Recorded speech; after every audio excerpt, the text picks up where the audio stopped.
ಯುಗಾದಿ ಹಬ್ಬಕ್ಕೆ ಮಳೆರಾಯ ತಂಪೆರೆದಿದ್ದಾನೆ.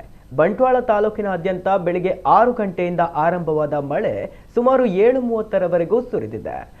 ಸೆಕೆಯಿಂದ ತಾಳಲಾರದೆ ಒದ್ದಾಡ್ತಾ ಇದ್ದ ಜನತೆಗೆ ಖುಷಿ ತಂದಿದೆ. ಆದರೆ ಕೃಷಿಕನಿಗೆ ಅಕಾಲಿಕ ಮಳೆಯಿಂದ ಸಾಕಷ್ಟು ನಷ್ಟ ಉಂಟಾಗಿದೆ.